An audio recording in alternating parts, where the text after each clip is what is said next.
नमस्कार, राज्यसभा टीवी के खास कार्यक्रम विशेष में आपका स्वागत है। मैं हूं दीपक डोभाल। विशेष में आज हम बात करेंगे भारत पाकिस्तान के बीच लगातार खराब हो रहे रिश्तों के बीच कैसे दिल्ली पुलिस ने एक पाकिस्तानी राजनयिक को संवेदनशील दस्तावेजों के साथ रंगे हाथों पकड़ा। हम आपको बताएंगे कौन कौन इस जासूसी रैकेट में शामिल था, साथ ही बताएंगे इस प्रकरण में पाकिस्तान की प्रतिक्रिया क्या है और भारत ने इस मामले में क्या रुख अपनाया है। तो आइए शुरू करते हैं आज का विशेष।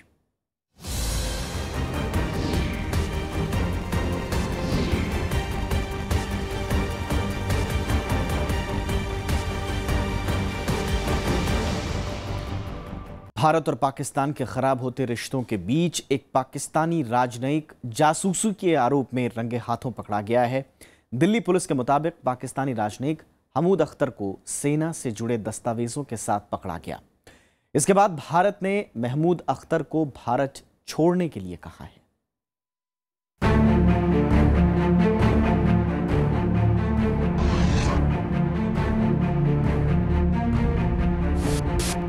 दिल्ली पुलिस ने गुरुवार को चिड़ियाघर के पास छापेमारी कर 3 लोगों को जासूसी के आरोप में रंगे हाथों पकड़ लिया। इनके पास से कई संवेदनशील रक्षा दस्तावेज और भारत पाकिस्तान सीमा पर बीएसएफ की तैनाती से संबंधित ब्यौरा मिला। पकड़े गए लोगों में 2 भारतीय हैं, जबकि तीसरा पाकिस्तान उच्चायोग के वीजा सेक्शन में बतौर राजनयिक तैनात महमूद अख्तर है।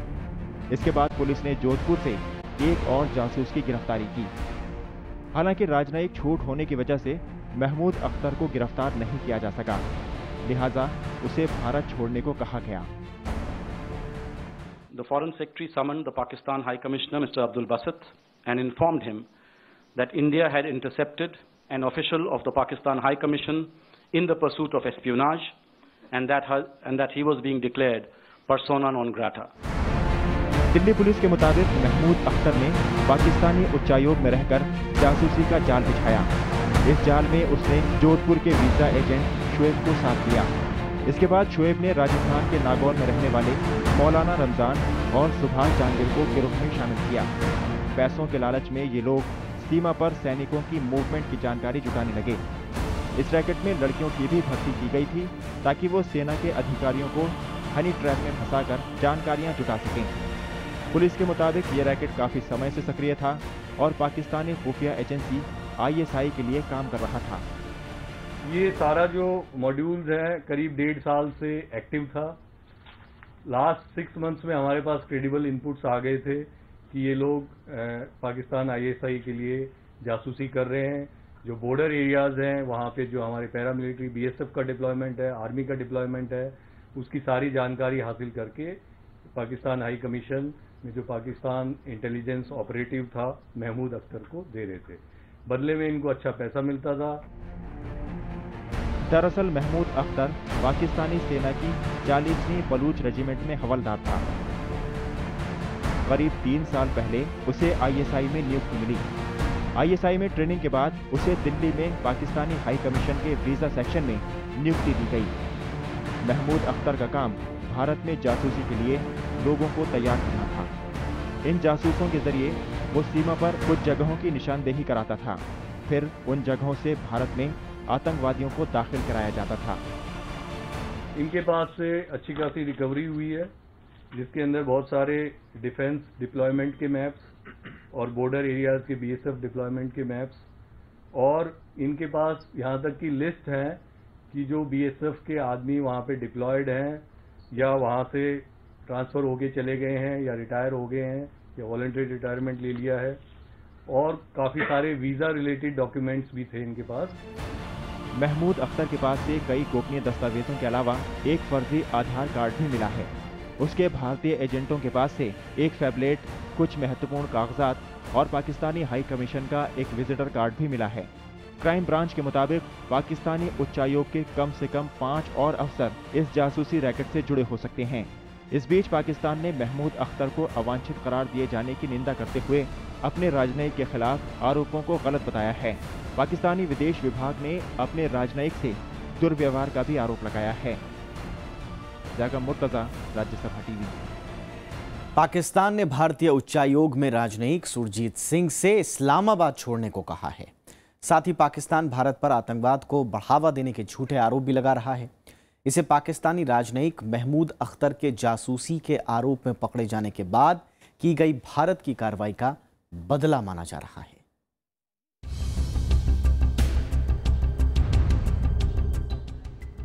पाकिस्तानी नागरिक को भारत छोड़ने का हुक्म सुनाए जाने के बाद बौखलाए पाकिस्तान ने बदले की कार्रवाई की है। इस्लामाबाद में भारतीय उच्चायोग में कार्यरत सुरजीत सिंह से पाकिस्तान छोड़ने को कहा गया है। गुरुवार को दिल्ली में पाकिस्तानी दूतावास में राजनयिक महमूद अख्तर जासूसी के आरोप में रंगे हाथों पकड़े गए थे। इसके बाद पाकिस्तान के पास सफाई देने का कोई रास्ता नहीं था। The Foreign Secretary summoned the Indian High Commissioner, Mr. Gautam Bambewala, on 27th October, that is yesterday, and conveyed the decision of the government of Pakistan to declare Mr. Surjit Singh an official of the Indian High Commission as persona non grata. Mr. Surjit Singh, the Foreign Secretary expressed deep concern over the activities of the Indian official that I named that were in violation of the Vienna Convention and the established diplomatic norms. The Indian High Commission has been asked to make urgent necessary arrangements for Surjit Singh and his family to leave Pakistan by 29th October. Pakistani विदेश मंत्रालय ने गुरुवार रात एक आधिकारिक बयान जारी कर आरोप लगाया है कि सुरजीत सिंह राजनयिक शिष्टाचार के परे जाकर आपत्तिजनक गतिविधियों में लिप्त हैं, जो वियना संधि का उल्लंघन है। सुरजीत सिंह भारतीय उच्चायोग में सहायक कार्मिक और कल्याण अधिकारी हैं। हालांकि उनके खिलाफ किसी तरह के कोई सबूत नहीं दिए गए हैं। His activities were not in the interest of the national security of Pakistan. Unlike India, which does not have any proof, but they just level the baseless allegations against Pakistan. Pakistan has irrefutable proof. इधर भारत ने सुरजीत सिंह को बिना ठोस कारण के निष्कासित किए जाने को दुर्भाग्यपूर्ण बताया है।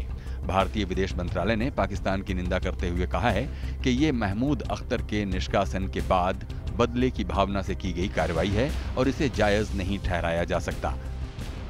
Bureau report, Rajya Sabha TV. Pakistan Bharat में अपने अधिकारियों के जरिए न सिर्फ जासूसी करा रहा है, बल्कि कई भारतीय नागरिकों को भी जासूसी के आरोप में गिरफ्तार करता रहा है। ऐसी एक शख्स हैं नेवी के पूर्व अधिकारी कुलभूषण जाधव। भारत सरकार के मुताबिक कुलभूषण ईरान में कारोबार करते थे और पाकिस्तान ने उन्हें जासूसी के झूठे आरोप में गिरफ्तार कर लिया। कुलभूषण को कानूनी मदद देने के लिए भारत सरकार लगातार कोशिश कर रही है।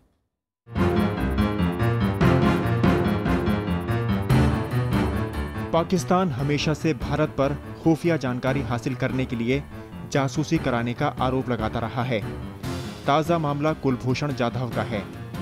जासूसी के आरोप में नेवी के पूर्व अधिकारी कुलभूषण जाधव पाकिस्तान की जेल में बंद हैं। पाकिस्तान ने पठानकोट एयरबेस पर हमले की जांच के बारे में अपनी टीम भारत भेजने से ठीक पहले कुलभूषण जाधव की गिरफ्तारी की जानकारी दी थी। रॉ एजेंट और जासूसी के आरोप में उन्हें 5 मार्च को गिरफ्तार किया गया।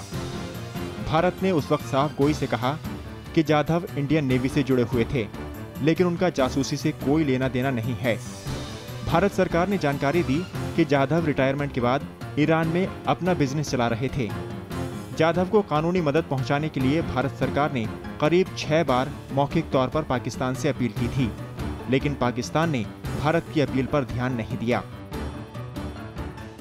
रिहाई तो बहुत दूर की बात है। अभी तो हम एक काउंसलर एक्सेस की बात कर रहे हैं, जो हर भारतीय नागरिक के लिए हमारे जो दूतावास के जो अधिकारी हैं उनको मिलना चाहिए। अगर कोई भी भारतीय नागरिक किसी भी चीज़ के लिए गिरफ्तार होता है पाकिस्तान में, तो उस देश के जो उच्चायोग है उसको उसका एक्सेस मिलना चाहिए, क्योंकि पाकिस्तान के कुछ उनके खिलाफ एलिगेशंस हैं, जबकि हमारा ये कहना है कि उनको ईरान से पकड़ के लाया गया है और एक भ्रामक प्रचार किया जा रहा है उनके खिलाफ। जाधव की गिरफ्तारी के बाद से ही पाकिस्तान इस मुद्दे को कई बार अंतर्राष्ट्रीय मंचों पर उठा चुका है। यूरोपीय यूनियन और P5 के सामने भी पाकिस्तान ने कहा था कि जाधव एक भारतीय जासूस हैं जो बलूचिस्तान में पाकिस्तान विरोधी कामों को अंजाम दे रहे थे। पाकिस्तान ने हाल ही में सीनेट की स्टैंडिंग कमेटी के सामने भी कुलभूषण जाधव को रॉ का एजेंट बताया और उन पर बलूचिस्तान को अस्थिर करने की कोशिश का आरोप लगाया। हालांकि पाकिस्तान में जर्मनी के पूर्व राजदूत गुंटर मुलक के मुताबिक जाधव को तालिबान ने बलूचिस्तान और अफगानिस्तान सीमा के पास अपहरण किया और ISI को बेच दिया। जब जाधव गिरफ्तार हुए उस वक्त पाकिस्तान के टीवी चैनलों में एक वीडियो में ये दिखाया गया कि कुलभूषण जाधव खुद को रॉ का एजेंट बता रहे हैं और बलूचिस्तान में हिंसा फैलाने में शामिल हैं।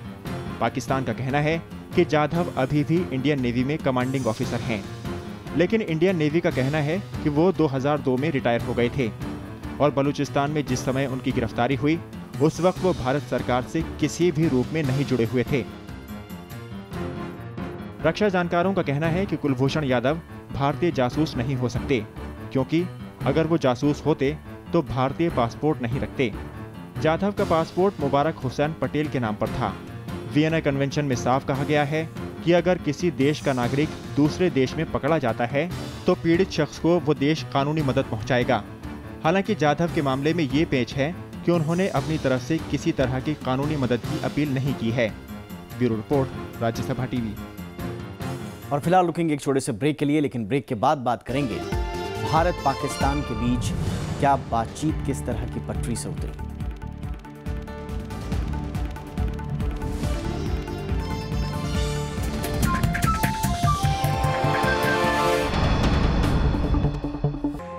Especially after we lost our son, I went into a completely different path. हर वक्त यही है गम, उस वक्त कहाँ थे हम जब तुम चले गए।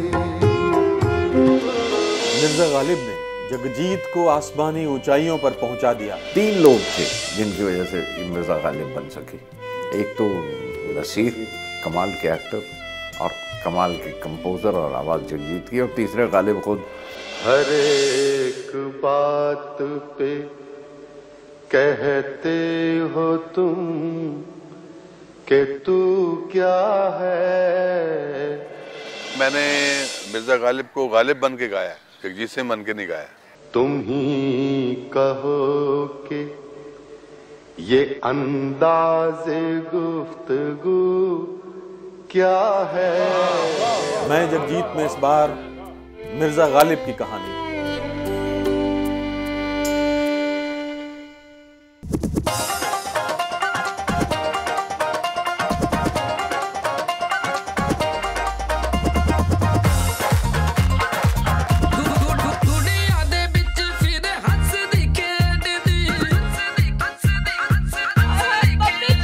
वो जो नाटक थे वो मेरी असली पढ़ाई है। धर्मवीर भारती जी का अंधा युग हो गया, गिरीश कर्नाड जी का तुगलक हो गया, रक्त कल्याण हो गया। हमारी अजीज रियाया काज़ी मुल्क का फैसला भी आपने सुना और अपनी आंखों इस सल्तनत के कार्य इंसाफ को देखा, जिसके लिए अमीर गरीब हिंदू मुसलमान में फ़र्क और इम्तियाज़ कोई मायने नहीं रखता। जो आपका काम है वो आपकी स्पाइन है। अगर आपने कहीं भी अपने काम को तवज्जो दी है, शिद्दत दी है, वो वापस आपको कहीं से भी उठा के वापस ट्रैक पे ले आएगा। नमस्कार, मैं हूँ दीपक डोबरियाल। मुझसे मिलिए प्रोग्राम गुफ्तगू में, सिर्फ राज्यसभा टीवी पर।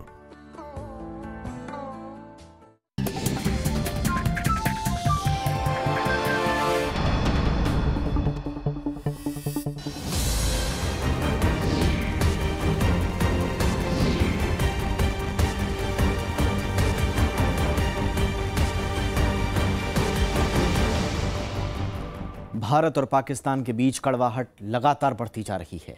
साल भर के भीतर कई ऐसे वाक़ये हुए जिसने दोनों देशों को और भी दूर कर दिया। पठानकोट हमले के हफ्तों बाद दोनों देशों के बीच हालात सामान्य हो ही रहे थे कि उड़ी में बड़ा हमला हुआ, और इसके बाद तो भारत और पाकिस्तान एक दूसरे के सामने लगातार तनातनी वाले अंदाज में खड़े हैं।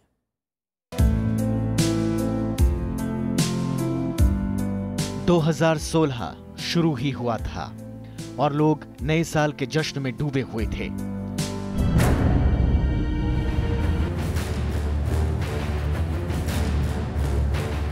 लेकिन ठीक उसी वक्त पाकिस्तान से आए आतंकियों ने पठानकोट एयरबेस पर हमला कर दिया। बड़े ऑपरेशन के बाद सारे हमलावर तो मारे गए, लेकिन भारत और पाकिस्तान के बीच पुरानी खटास फिर से सामने आ गई। हमले के बाद भारत ने सच्चे स्तर की वार्ता रद्द कर दी। हमले के तार सीमा पार से जुड़े होने के सबूत पाकिस्तान को दिए गए और भारत ने एक कदम आगे बढ़ाते हुए पाकिस्तान की जांच टीम को भी पठानकोट बुला लिया, लेकिन नतीजा सिफर। हफ्तों बाद जब फिर से हालात सामान्य हुए तो लगा कि बातचीत का सिलसिला फिर शुरू होगा, लेकिन यह दौर लंबा नहीं टिक पाया। मोदी गवर्नमेंट ने शुरू में काफ़ी प्रयास किया पाकिस्तान के साथ डायलॉग के बारे में। मोदी साहब भी गए थे, आप जानते हैं, करीब 10 महीने पहले, लेकिन उसका कोई नतीजा नहीं हुआ, क्योंकि पाकिस्तान में बहुत सारी ऐसी शक्ति है, खास करके उनके आर्म्ड फोर्सेस, वो नहीं चाहते हैं कि ये संबंध थोड़े भी नॉर्मलाइज हो सके। बड़ी मुश्किल बात है। कश्मीर में हिजबुल कमांडर बुरहान वानी की मौत के बाद पाकिस्तान ने जिस तरह पूरे मामले में दखलंदाजी शुरू की, उसने भी दोनों मुल्कों के बीच खटास बढ़ाई। भारत की तरफ से आपत्ति जताने के बावजूद पाकिस्तान ने अंतर्राष्ट्रीय स्तर पर कश्मीर की अस्थिरता का मुद्दा उठाया। इसके बाद 15 अगस्त के भाषण में प्रधानमंत्री नरेंद्र मोदी ने बलूचिस्तान का मुद्दा उठाकर यह साफ कर दिया कि आंतरिक मामलों में बेजा दखलंदाजी का भारत भी उसी जुबान में जवाब देगा। दोनों देशों के बीच तनातनी का माहौल बरकरार ही था कि सितंबर 2016 में उड़ी में सुरक्षा बलों पर एक और बड़ा आतंकी हमला हुआ। इस हमले में 19 सैनिक शहीद हो गए। एक बार फिर सभी चारों हमलावरों को सुरक्षा बलों ने मार गिराया, लेकिन यह हमला इतना बड़ा था कि भारत और पाकिस्तान के बीच सभी बातचीत स्थगित हो गई। पिछले 1 साल से भारत ने काफ़ी चेष्टा की है कि भारत और पाकिस्तान के संबंध जो है सामान्य हो जाए, मैत्रीपूर्ण हो जाए, लेकिन भारत की जो चेष्टाएं रही हैं वो विफल हुई हैं। और उसके पीछे सबसे बड़ा कारण ये रहा है कि पाकिस्तान का जो राजनीतिक नेतृत्व है उसके हाथ में शक्ति नहीं है। राजनीतिक नेतृत्व कई बार चाहता है पाकिस्तान का कि भारत से संबंध मधुर हो जाएं, पर राजनीतिक नेतृत्व इतना कमज़ोर है कि जब भी वो कुछ करना चाहता है कि सैनिक नेतृत्व उसके नीचे से जो है कारपेट खींच देता है। उड़ी हमले ने बातचीत की सभी संभावनाओं को बंद कर दिया। पाकिस्तान में होने वाले सार्क सम्मेलन का भारत ने विरोध किया तो भारत को और भी पड़ोसी देशों का समर्थन हासिल हुआ। आतंकवाद के मुद्दे पर भारत ने पाकिस्तान को अंतर्राष्ट्रीय स्तर पर जमकर घेरा और ब्रिक्स सम्मेलन में सार्क के बदले बिम्स्टेक देशों को बुलाकर भारत ने पाकिस्तान को अलग थलग कर दिया। पाकिस्तान बिम्स्टेक का सदस्य नहीं है, लिहाजा ब्रिक्स जैसे बड़े सम्मेलन में उसकी गैर हाजिरी ने भारत को कूटनीतिक बढ़त दी। इस मंच से भारत ने आतंकवाद के मुद्दे पर पाकिस्तान को जमकर घेरा। This country in India's neighborhood embraces and radiates the darkness of terrorism. Terrorism has become his favorite child, and the child in turn has come to define the essential character and nature of its parent. Bharat का आरोप है कि बातचीत को लेकर पाकिस्तान का रवैया शुरू से ही सकारात्मक नहीं रहा है। दोनों देशों के बीच 2015 से अब तक कई बार की बातचीत रद्द हुई है। दिसंबर 2015 में हार्ट ऑफ एशिया सम्मेलन के बाद भारत और पाकिस्तान ने समग्र बातचीत शुरू करने का फैसला किया था, जिसके बाद 15 जनवरी को विदेश सचिव स्तर की बातचीत प्रस्तावित थी। इस बातचीत को इसलिए भी अहम माना जा रहा था क्योंकि इससे पहले सितंबर में एनएसए स्तर की बातचीत रद्द हो गई थी, लेकिन पठानकोट हमले ने समग्र बातचीत को भी ठंडे बस्ते में डाल दिया। हम नहीं जानते हैं कि बॉर्डर पे या लाइन ऑफ कंट्रोल, बॉर्डर नहीं है, लाइन ऑफ कंट्रोल पे टेंशन हो, उसमें हमारा कोई हित नहीं है। हम तो ये चाहते हैं कि पीस और ट्रैंक्विलिटी जारी रहे। पाकिस्तान ये नहीं चाहता है। पाकिस्तान पूरे विश्व को दिखाने जाता है कि इतना टेंशन है, इतना तनाव है, इस वजह से इंटरनेशनल कम्युनिटी को कुछ ना कुछ करना होगा। हम तो इंटरनेशनल कम्युनिटी के पास नहीं जाते हैं। आतंकवाद के मुद्दे पर भारत पाकिस्तान के बीच की बातचीत कई बार पटरी से उतरी। 1999 में कारगिल युद्ध के बाद कंपोजिट डायलॉग बंद हो गया था। उसके बाद फिर से ये बातचीत शुरू हुई, लेकिन 26/11 हमले के बाद इसे पूरी तरह से बंद कर दिया गया। 2011 में रिज्यूम डायलॉग की शुरुआत हुई, लेकिन सेना पर हमले के बाद इसे भी बंद करना पड़ा। जुलाई 2015 में ऊफा ब्रिक्स सम्मेलन में दोनों देशों के बीच बातचीत पर फिर से सहमति बनी थी और उसमें आतंकवाद अहम एजेंडा था। इसके बाद पाकिस्तान और भारत ने कई बार आतंकवाद के खिलाफ साझा अभियान की बात की, लेकिन वो बातचीत के स्तर पर ही ठहर गई। भारत पर हर हमले के बाद पाकिस्तान आतंकी संगठनों को जिम्मेदार बताता रहा है, लेकिन उसकी तरफ से कोई भी ठोस कार्रवाई अब तक देखने को नहीं मिली। मोहम्मद फातेह टीपू के साथ bureau report, Rajya Sabha TV. Bharat और पाकिस्तान के बीच अब तक संबंध उतार चढ़ाव भरे रहे हैं। आज़ादी और बंटवारे के बाद दोनों देशों के बीच कई बार युद्ध हुए और कई बार दोस्ती की पहल भी हुई। आइए देखते हैं अब तक भारत और पाकिस्तान के बीच कैसा रहा है रिश्ता। 1947 में भारत आज़ाद तो हुआ, लेकिन विभाजन की कीमत पर। धर्म के आधार पर पाकिस्तान स्वतंत्र देश के तौर पर दुनिया के नक्शे पर आया। उसके बाद सरदार वल्लभ भाई पटेल के नेतृत्व में भारत में रियासतों का विलय चल ही रहा था कि पाकिस्तानी फौज कबायलियों के वेश में जम्मू कश्मीर की सरहद में घुस आई। रियासत के तत्कालीन राज हरि सिंह ने भारत से मदद मांगी। भारतीय सेना ने हमलावरों को न सिर्फ खदेड़ दिया, बल्कि जम्मू कश्मीर का देश में विलय भी हो गया। तब से ही जम्मू कश्मीर दोनों देशों के बीच विवाद का मसला बन गया। भारत ने आगे का सफर लोकतंत्र, धर्मनिरपेक्षता और विकास के रास्ते पर तय किया, तो पाकिस्तान धार्मिक प्रभाव और कश्मीर के मुद्दे के इर्द गिर्द ही घूमता रहा। वैश्विक स्तर पर भारत अलग पहचान के साथ उभरा, जबकि पाकिस्तान पश्चिमी देशों से सैन्य सहायता हासिल कर भारत के खिलाफ इस्तेमाल की कोशिश करता रहा। क्योंकि भारत एक धर्मनिरपेक्ष राज्य है, भारत एक गणतंत्र जनतंत्र है, पाकिस्तान एक तानाशाही है और इस्लामी निज़ाम है। इन दोनों के बीच में कोई ऐसा साम्य है नहीं कि यदि पाकिस्तान और भारत के संबंध तनाव घटते हैं और सामान्य होते हैं तो पाकिस्तान के नागरिकों को अपने आप से पूछने को मजबूर होना पड़ेगा कि अब तक हमने आखिर भारत के साथ दुश्मनी क्यों पाली थी। इस बीच पाकिस्तान ने 4 बार भारत पर युद्ध थोपने की कोशिश की। दोनों देशों के बीच कश्मीर को लेकर 1947 में पहली लड़ाई हुई, सीमा विवाद को लेकर 1965 में, जबकि बांग्लादेश की समस्या को लेकर 1971 में जंग हुई। 1999 में चौथा युद्ध कारगिल में हुआ, जो पाकिस्तान की सैनिक मानसिकता की उपज थी। हालांकि ताकत में कई गुना बड़ा होने के बावजूद भारत ने शांति की कोशिशें जारी रखीं। जवाहरलाल नेहरू से लेकर अब तक की सरकारों ने पाकिस्तान से रिश्ते पटरी पर ला। कराची समझौते से कश्मीर में युद्ध विराम रेखा खींची गई। 1960 में प्रधानमंत्री जवाहरलाल नेहरू सिंधु जल संधि के लिए कराची गए। जनवरी 1966 में ताशकंद में बातचीत हुई। दोनों देशों के बीच 1971 की जंग के बाद शिमला समझौता हुआ। 1976 में राजनयिक और व्यापारिक रिश्तों में सुधार का दौर शुरू हुआ। 1999 में लाहौर में दोनों देशों के प्रधानमंत्रियों की बैठक हुई। 2001 में आगरा शिखर बैठक भी हुई। दोनों देशों के बीच बस और रेल सेवा की बहाली भी वक्त वक्त पर कड़वाहट कम करने की कोशिश के तहत हुई। हाल ही सरकारों ने आपसी रिश्तों को सामान्य करने की कई पहल की, लेकिन इन तमाम कवायदों का हासिल कुछ ठोस नहीं रहा।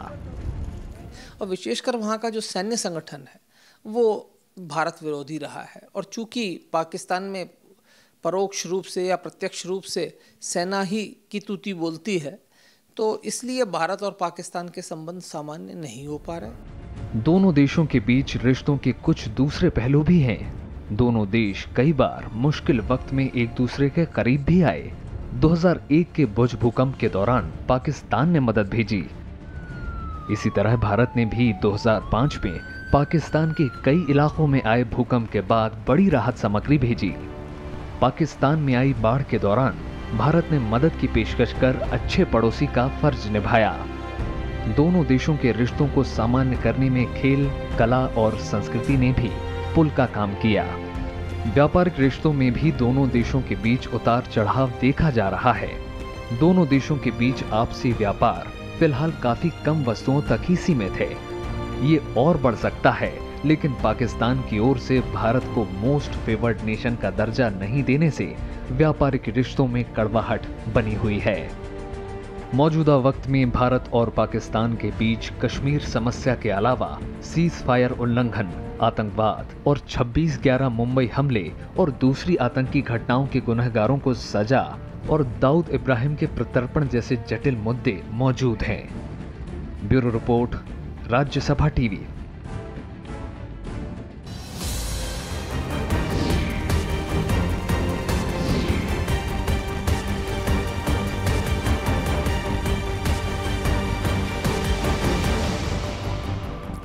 ये था आज का विशेष।